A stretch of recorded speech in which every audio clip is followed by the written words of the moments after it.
Universally, it's vitally important. The Germans have a universal word for it. Gesundheit. In this edition, doggy delicacies. Are they inhumane and unnecessary, or just what the doctor ordered? Dog meat is prized in many parts of the world for its taste and health properties, but is it really a cut above the rest? British scientists have made a discovery that could help cure drug-resistant tumours. By switching off the body's natural defences to chemotherapy, they can ensure that optimum levels of the life-saving drugs are reaching the targeted areas.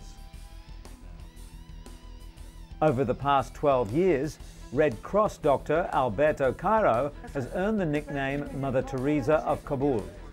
During that time, he's seen 5 governments, survived 2 civil wars, and helped countless landmine victims to rebuild their lives. And the underwater exercise bike that dramatically reduces rehabilitation time, according to its German inventor. The secret lies in exercising in a weightless environment while the water reduces swelling at the same time.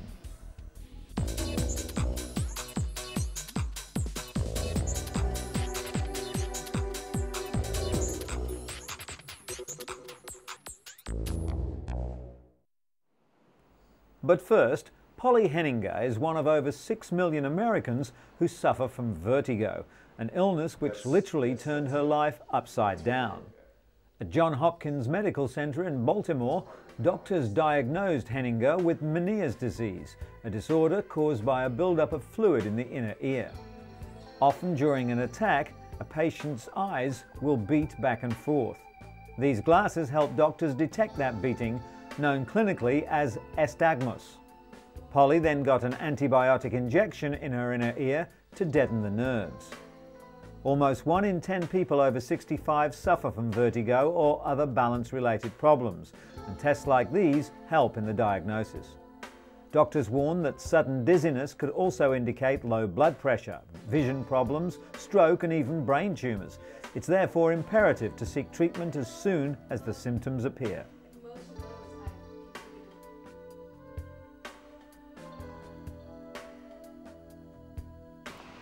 54-year-old Jean Carfora went deaf over a year ago.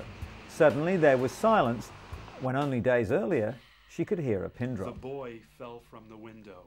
But thanks to a new method that mimics how ears hear in tandem, Jean will now rely less on lip reading and more on her hearing.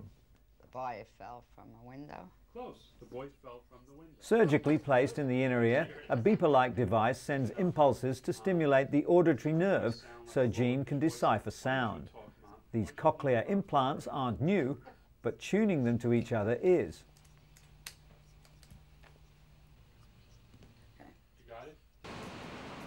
Bill Shapiro, an audiologist at New York University, is working with Jean, the first patient to undergo this procedure. The hope is that the wearer will be able to localize sound and hear better in noisy environments. Jean will probably never hear normally and is still considered hearing impaired, but doctors say she'll grow more accustomed to the implants in the coming months. Like Jean, 28 million Americans suffer from significant hearing loss, yet as many as 23 million don't wear hearing aids. Financial considerations and cosmetic concerns are the most common excuses. The Songbird is the world's first disposable hearing aid, a discrete device that works like a traditional analog hearing aid but costs just $40 versus the $600 to $2,000 charge for the standard hearing aid. To help boost the hearing loss in his left ear, Lawrence Dunson began using the disposable device. Now he sees doctors every 40 days when the battery expires. For Lawrence, the Songbird truly marks the dawning of a new era. The disposable hearing aid is not suitable to all patients, particularly those with serious medical conditions, and because they're not custom fitted, some people are physically unable to use them. A digital version should be on the market within the next 3 years.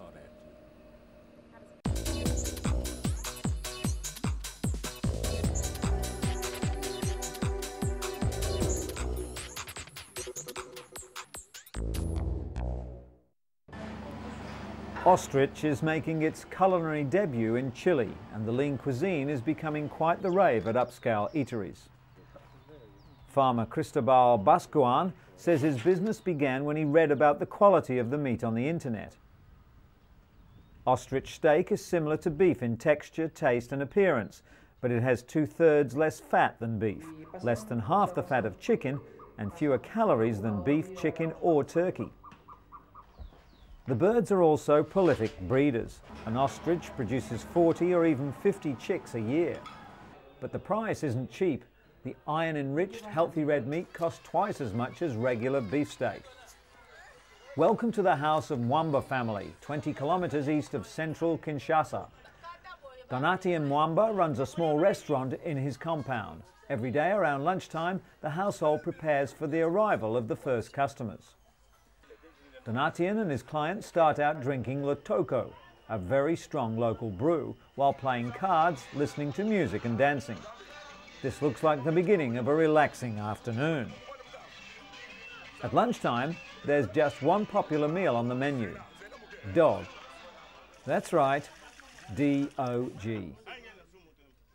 Dog meat is considered a delicacy in some regions of the Congo, especially by the Baluba tribes people, who believe the hounds are healthy for you too. Animal rights activists would be outraged, but Donatien isn't concerned. Man's best friend is just a nutritious meal to him. After a few minutes of bargaining, Donatien buys the dog for 1,700 Congolese francs. After being skinned, the carcass is singed to get rid of stray hair. Then it's washed carefully with soapy water and cut into pieces. The meat is cooked in tomato sauce with a lot of chili pepper and served with pounded leaves and cassava paste. Dog meat lovers swear that it's good for you. According to the locals, when you eat dog meat, your level of blood rises and you remain in good health. 13-year-old Henri Lusangi raises dogs in his backyard for sale. He sells puppies for the equivalent of $1.50 each. Henri has no shortage of customers. Today, even people who come from ethnic groups who don't usually eat it are adopting dog meat for economic reasons. The meat is thought to be especially nutritious and good to eat in the winter months because it heats up the body. Locals also believe it makes men strong and virile. In some countries, dogs are even beaten before being killed in order to increase the levels of adrenaline, which it's claimed will make a man more virile still. With hardly a health regulation to speak of, the Congo can be a very risky place for a meal, but people like Donatien and his loyal customers, who swear by the health-giving properties of the food, aren't about to give it a second thought. But what dog meat only claims to do, one odd little Peruvian plant actually does, and that's boost the libido. Researchers claim that maca, an ugly, smelly brown turnip found in the remote Andes, can boost a man's sex drive by up to 200%. Science may have finally dispelled the myth of the Latin lover. Maca is also said to reduce anxiety and even increase sperm count. Peru's maca export is currently bringing in between $2 and $3 million, and the latest research, which has not undergone independent review, could bolster sales even higher.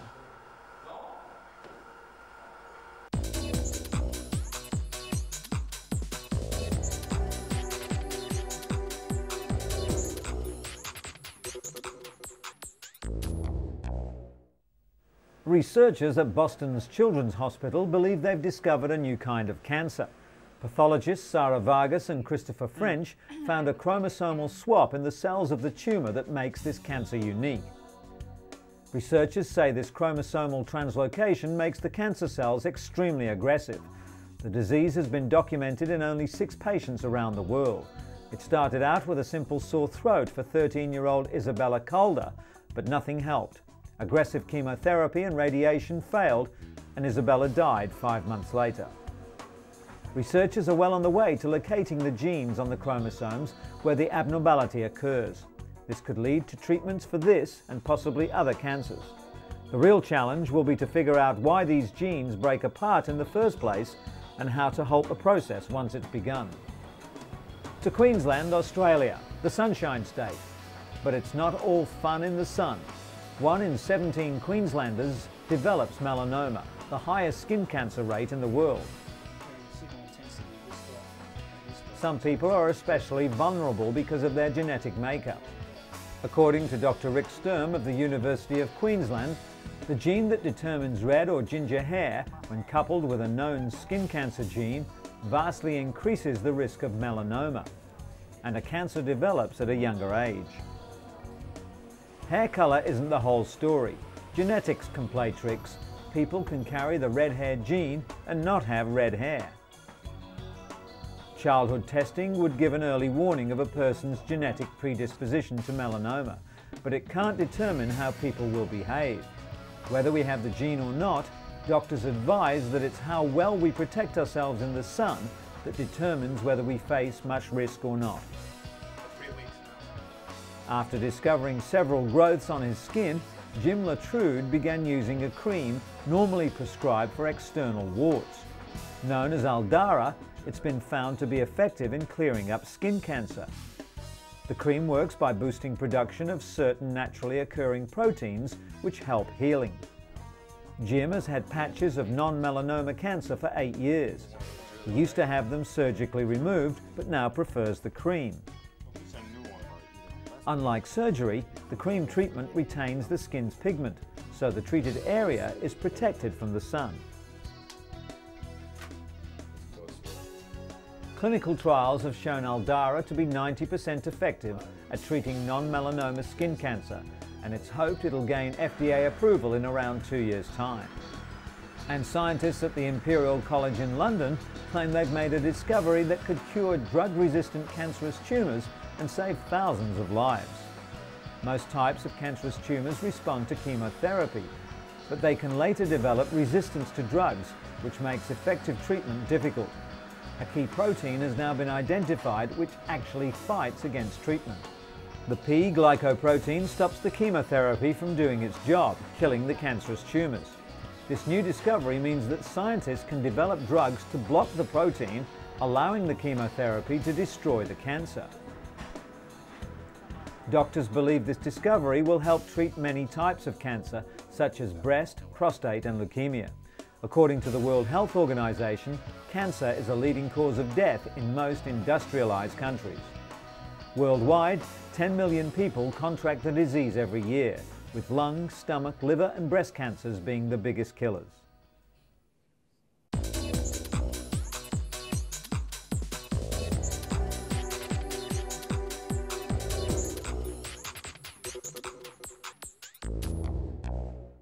Afghanistan has more landmines than any other country in the world. It's estimated that up to 8 million of the deadly weapons still lie in wait. The US campaign to rout out the Taliban inadvertently forced thousands of refugees to flee their villages, often straight into minefields. As a result, the number of injuries and deaths suddenly skyrocketed. A visit to an orthopedic centre in Kabul illustrates the human cost of 23 years of war in one of the world's poorest nations. In just the past 12 years in Afghanistan, Alberto Cairo has seen 5 governments survive 2 civil wars and helped countless people disabled by landmines and rockets to build their lives. Through the bloody warlord era after the Soviet withdrawal and the austere years of Taliban rule, the flamboyant Italian has worked as head of the International Committee of the Red Cross Orthopedic Project, earning the name Mother Teresa of Kabul. His centre treats around 300 invalids a day, 80% of them landmine victims, and often treatment, training and counselling to help them reintegrate into society. Cairo and his staff encourage their patients to learn to walk again with prostheses and go on with their lives, not to think that their lives are over, as so many do. Before the bombing, around 90 people a month were killed or maimed by landmines. The number now stands at over 550. Half the victims die before reaching what few medical facilities still exist, so in reality, these patients are the lucky ones. Since it began in Kabul in 1988, the International Committee of the Red Cross Orthopedic Project has also opened centres in Herat, Mazar-e-Sharif, Jalalabad, Gulbahar and Faizabad. The Kabul centre operated during the decade-long Soviet occupation, when most of the minefields were first laid out, and continued its work through the Taliban era, not least because of some of its patients were Taliban, although men had to be strictly segregated from women.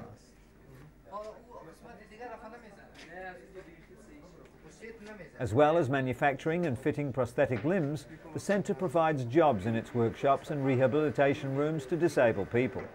According to Cairo, himself a former lawyer from Turin who retrained as a physiotherapist to join the Red Cross project, the centre only employs disabled people as a form of positive discrimination. He believes it shows everyone that disabled people can work as well as their able-bodied countrymen and women.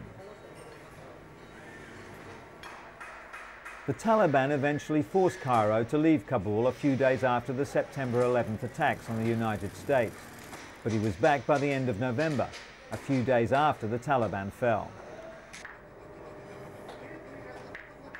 Cairo breathed a sigh of relief when a new interim government under Hamid Karzai was sworn in soon after that, with a mandate to rebuild the nation with a massive injection of international aid.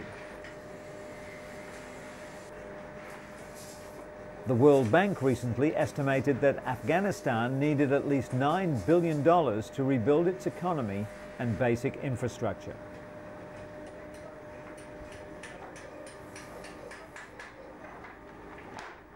Following a year of terrorism, war and devastating natural disasters, the British Red Cross is aiming to raise more funds to be used immediately for disaster situations. Not all disasters receive international press, limiting the capacity for charities to raise money. Through their new Disaster Fund initiative, the British Red Cross hopes to be able to respond quickly to anyone in need around the globe. Recently, for example, an earthquake hit southern Peru, and 60,000 people were left homeless. It didn't get much news coverage, but it did devastate an entire community. Within 48 hours, 50,000 blankets were sent from the British Red Cross to the Peruvian Red Cross to support those affected. With over 130 years of experience, the British Red Cross plays an important role on the world stage and continues to work under two fundamental principles: neutrality and humanity.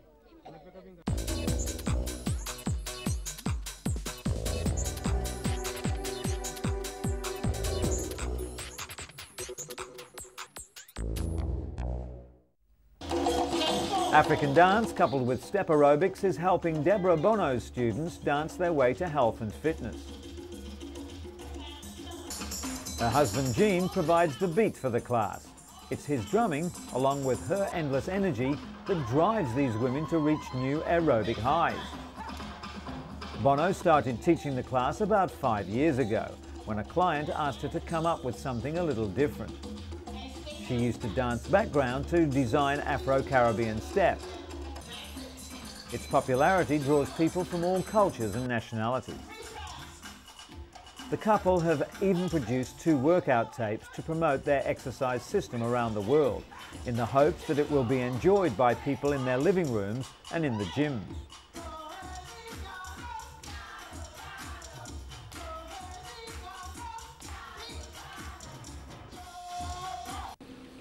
Speaking of gyms, a German doctor had borrowed some exercise equipment and modified it to treat injuries and other physical disorders. The underwater bicycle dramatically reduces rehabilitation time for patients with leg injuries.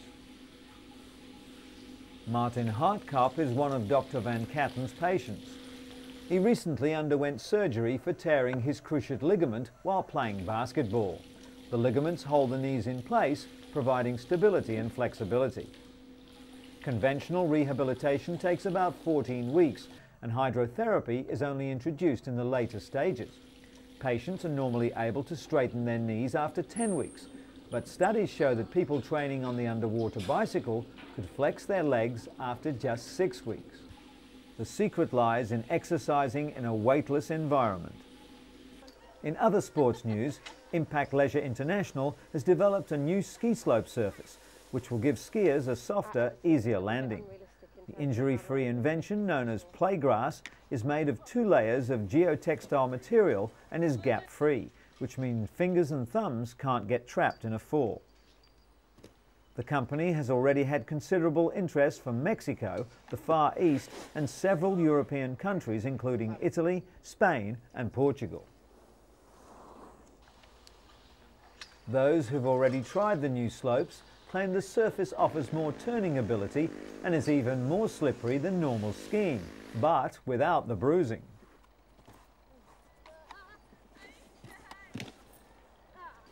Playgrass is an ideal surface for beginners who can be somewhat apprehensive about flying down a snow-capped peak, while seasoned skiers tend to be more adventurous on the man-made surface, as they're less likely to hurt themselves.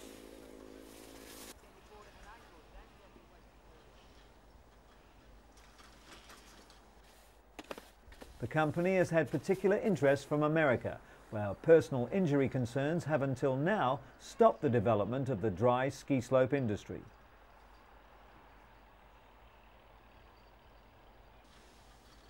And finally, in sports medicine, the illegal use of performance-enhancing drugs has taken a dangerous turn, thanks to gene therapy.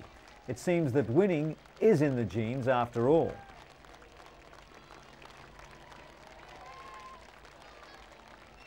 Scientists at University College London studying cardiovascular genetics have identified the first 7 genes associated with human performance.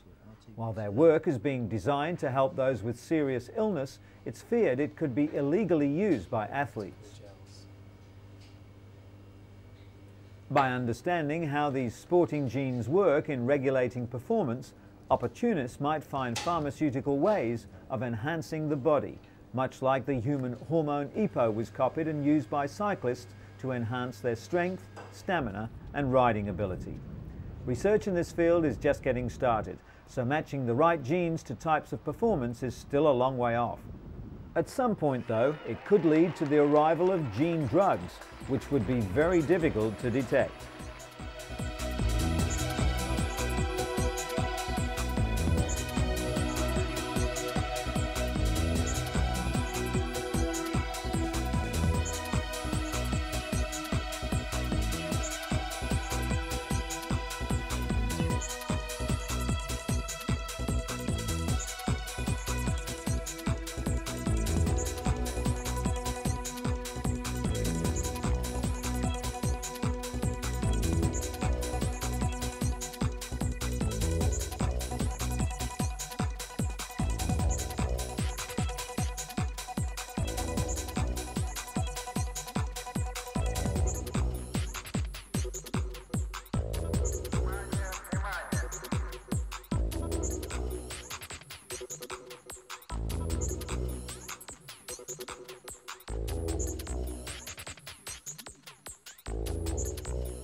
The state of our health, something we strive to improve and maintain, but sometimes inadvertently destroy.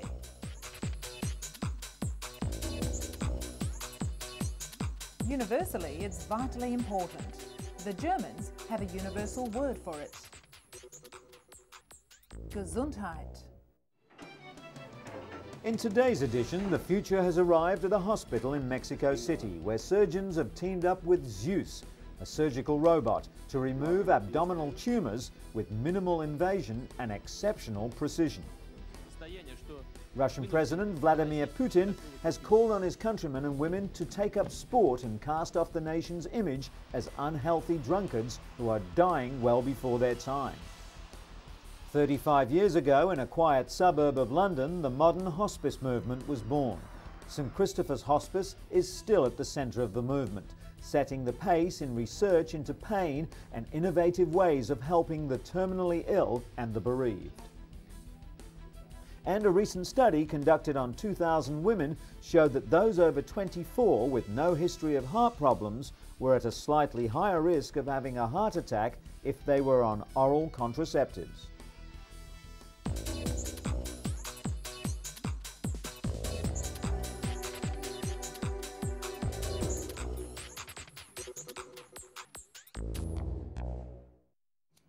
But first, imagine preparing a crack pipe as part of a new addiction therapy program. The drugs are fake, but the cravings are real. This is ERP, Exposure Response Prevention, a rather unconventional therapy. 38-year-old alcoholic Elle begins her session with relaxation exercises. Then she repeats personalized mantras called cognitive scripts, which drum in the many reasons to quit. If I continue to use, I will die. If I continue to use, I will die. Then it's the hard part. She's confronted with the drug which ruined her life.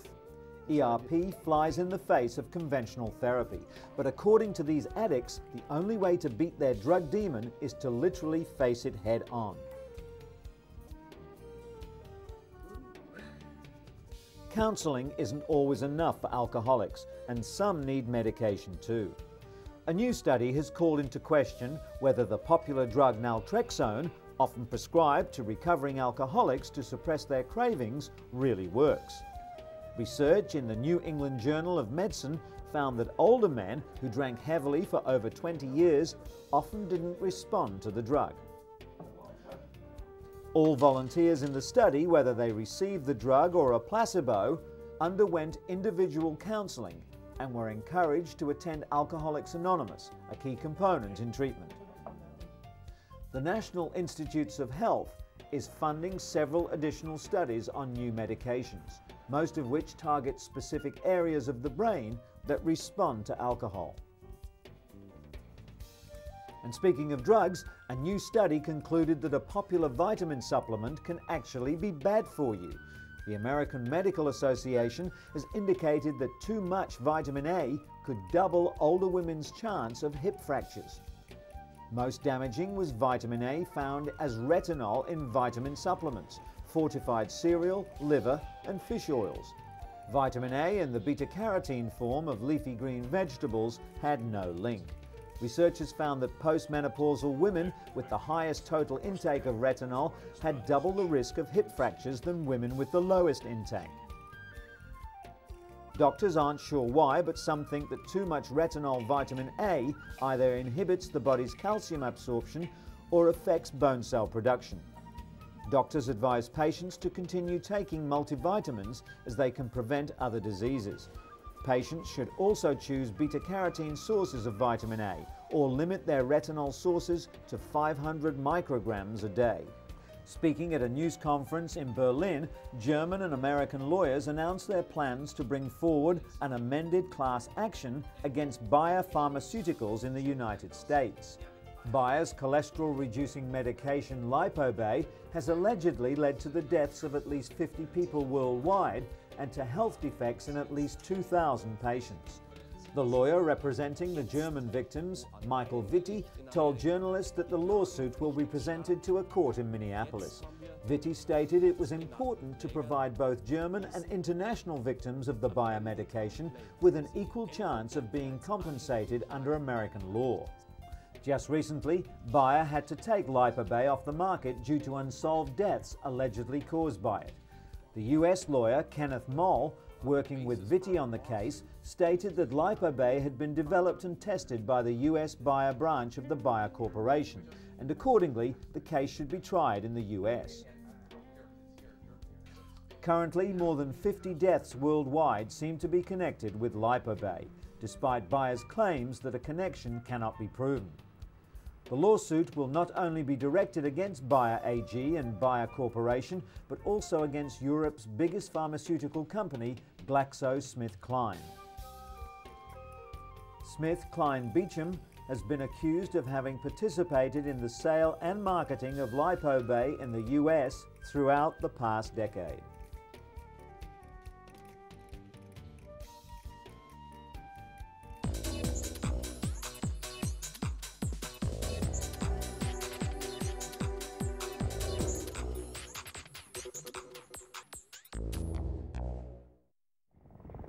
Tula Westlake is having the time of her life on a 5-star vacation viewing animals in the African bush. But her trip is more than just relaxation. She's one of the growing number of scalpel safari tourists coming to South Africa for a nip and tuck, and then recuperating while on safari. A few days earlier, she went under the knife in a Johannesburg clinic. During 5 hours of surgery, she had a breast lift and enlargement, plus a tummy tuck and liposuction. Tula was thrilled with the results and felt she got value for money. Patients first relax at luxurious hotels before entering hospital for their cosmetic surgery. During this procedure, an inch of skin was removed from either side of the face and the muscles were pulled back. It's not going to be painful. The patient recovers in hospital before the safari begins. The mix of adventure and cosmetic enhancement is bringing much needed revenue to the beleaguered South African economy. And the future has arrived for those who can afford it at a Mexico City hospital, where Zeus, a surgical robot, can remove abdominal tumours with surgeons operating at long distance and with minimum invasion.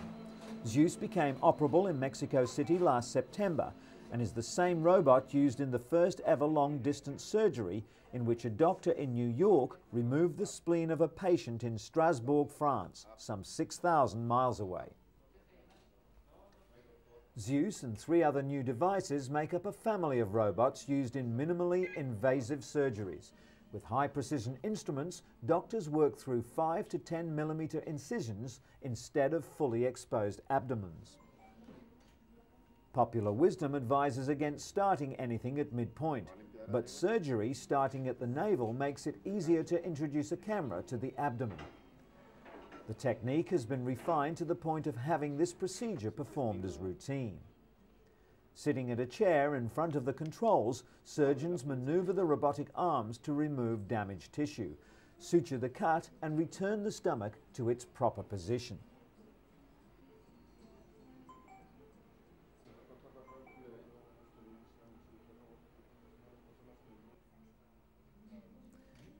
Stitches and sutures are cut with electricity to avoid any internal bleeding, and the whole procedure can be watched on several monitors.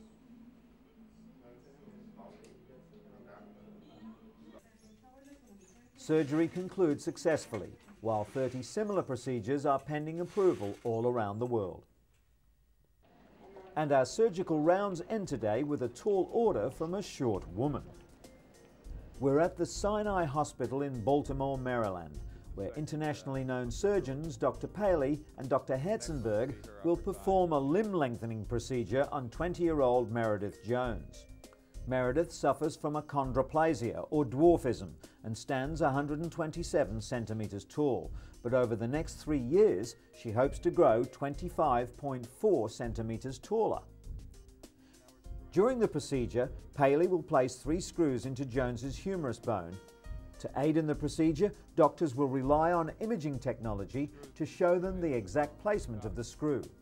Together, the surgeons have performed more than 4,000 of these operations and can complete their work on a limb in less than an hour. Dr. Paley carefully breaks Meredith's bones and locks them into place with an external fixture. For the next 7 months, she'll rotate the screw 4 times daily to lengthen her bones. The device works by gradually pulling the broken bone apart, which will then be filled in by new bone.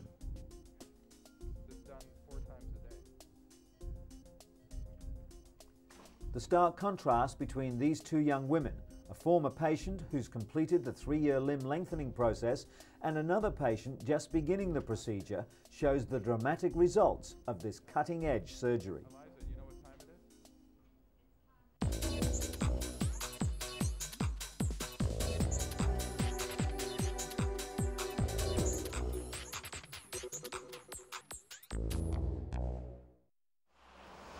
Russia's President Vladimir Putin is on a health drive. He wants his countrymen to get fit, stay off drink and live longer. The leader's recent statement was aimed at drinkers and smokers in Russia, where it's not unusual to see people of all ages smoking and drinking beer, sometimes in the morning on their way to work. Putin, the first Kremlin leader who is known to despise alcohol and cigarettes, told a meeting of the country's state council recently that the state of the nation's health was shameful. The Russian president, a black belt in judo and a keen skier, has called on political figures to take the lead in promoting a healthier lifestyle for all Russians. Some politicians have been quick to respond to the president's call. Russian Deputy Premier Valentina Matvienko and ultra-nationalist politician Vladimir Zhirinovsky recently took part in a cross-country skiing competition with their leader. The core of the problem is that sports in Russia have all but fallen off the political radar screen since the breakup of the Soviet Union. Latest statistics must make for unhappy reading back at the Kremlin. Only 10% of Russia's 150 million people take part in sports. Average life expectancy is 59 for men and 72 for women, but Russian women don't live longer because they're fitter. It's just that alcohol kills the men first.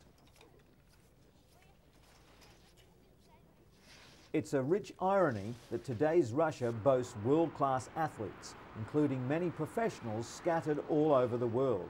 But this elite band of sports professionals has no grassroots in Russian society itself.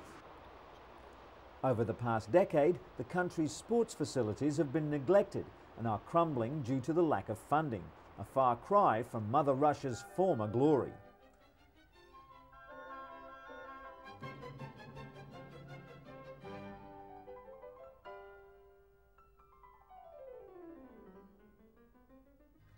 Today, a small but growing middle class is pumping iron. They clearly think that a fitness club membership is money well spent. At this expensive Moscow health club, members believe they're adding at least an extra 5 to 10 years to their lives.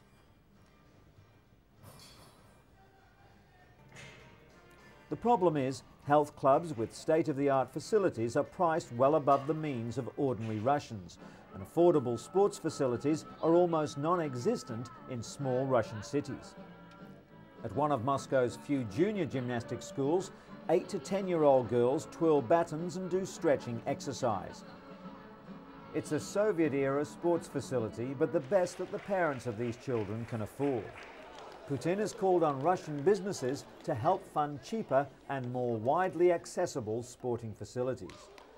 The nation's health has now become a matter of public policy. Whether Putin will win the contest to stop the rot still remains to be seen. But with state funding all but dried up, many locals don't believe that businesses alone could do enough. As the Russians have discovered, where you live could have a profound impact on your health. The New England Medical Journal found that study participants who developed cardiovascular disease were more likely to live in disadvantaged neighborhoods. Whites living in such neighborhoods were found to have a 70 to 90% higher risk of coronary disease, while blacks had a 30 to 50% greater risk. Factors that contribute to illness include the lack of public spaces and recreational facilities, increased tobacco advertising, and the unavailability of healthy foods. Researchers also believe that exposure to noise, violence and poverty can contribute as well.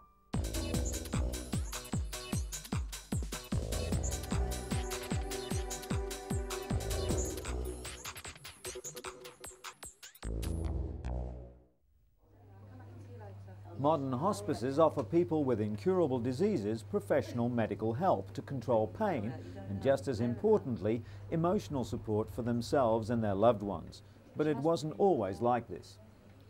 In the 1940s, patients and their families were often distressed by a hospital system which wasn't set up to care for the terminally ill. Working as a nurse back then, Dame Cicely Saunders found little help available for patients with terminal illness. She decided to devote her life to improving care for the dying. She even trained as a doctor, researching new ways to control pain. In 1967, Dame Cicely founded St Christopher's Hospice in South London. It was the world's first teaching hospice, combining clinical care with teaching and research, as it still does today. St Christopher's cares for over 1,600 patients a year.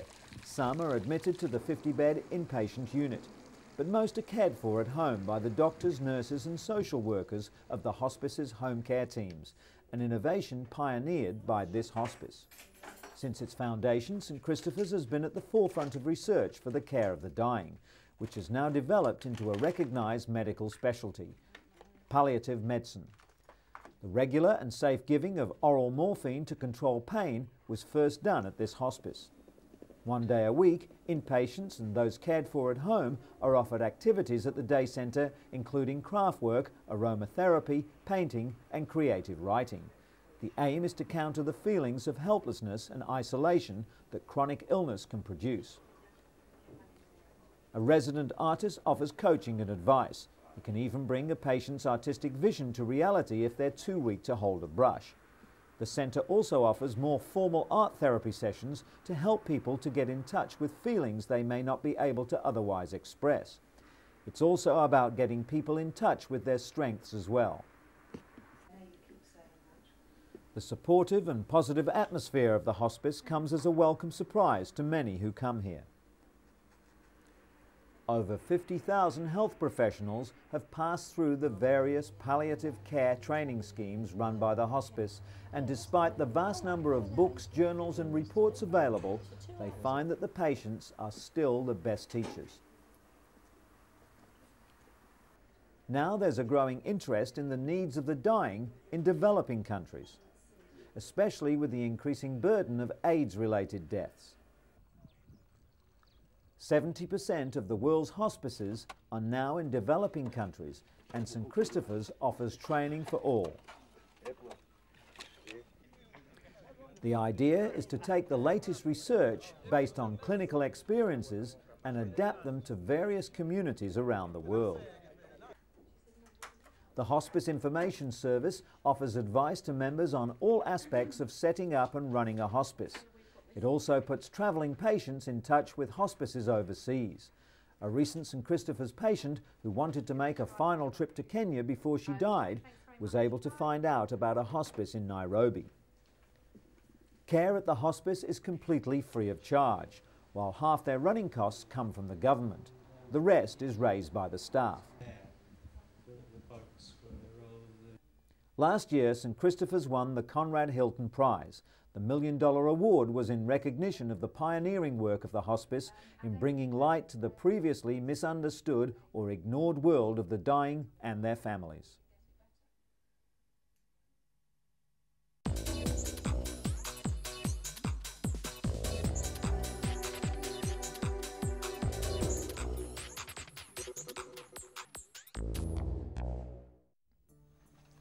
Each year, more than 220,000 people die of sudden death in the United States due to cardiac arrest. Death occurs from an abrupt loss of the heart's ability to pump. Scientists have long known that high levels of free fatty acids can trigger irregular rhythms in people with heart disease. But in a recent French report, healthy men with elevated levels of free fatty acids are also at a higher risk of sudden death. Free fatty acids are released into the bloodstream when needed for energy. In low amounts, they're not considered dangerous. One beneficial dietary fat, omega-3 fatty acids, found in fish like salmon and tuna, may actually also help lower a person's risk of sudden death. Researchers are now suggesting that routine measurement of free fatty acids may help identify individuals at high risk of sudden death. Another study just published in the New England Journal of Medicine confirms that women with no previous cardiac problems who take oral contraceptives have a slightly higher risk of heart attack. There has been debate for some time surrounding the effect of the pill on women's cardiac health. Evidence that it may cause blood clots in the heart first appeared in the 1960s. Since then, manufacturers progressively lowered the doses of estrogen. According to gynecologist Dr. Nancy Garber, the benefits still outweigh the risks, but women should still consult their doctor. This study, conducted on nearly 2,000 Dutch women, showed that those over age 24 with no history of heart problems were at a slightly higher risk of having a heart attack if they're on oral contraceptives. If they also smoke, have high cholesterol, diabetes or high blood pressure, the risk is nearly 13 times greater. 2 recently approved hormone-based birth control products for women are now on the market in the United States. The birth control patch and a vaginal ring both release estrogen, so they too may increase the risk of heart problems. And from Britain, celebrations for the opening of a $5.4 million centre designed to bring some of the country's leading heart scientists under one roof. Former heart patient Lord Michael Heseltine opened the centre, which was made possible by the British Heart Foundation's largest ever grant. Some years ago, Lord Heseltine himself suffered a major heart attack. 4 of Britain's top specialists will lead a team of more than 120 researchers. They'll be looking at the underlying processes which can cause heart disease and ways of preventing and treating it. Heart disease is one of humanity's greatest foes, and an urgent need exists to understand it and then defeat it as quickly as possible. Sentiments that 2-year-old heart patient Jack Waller would surely agree on.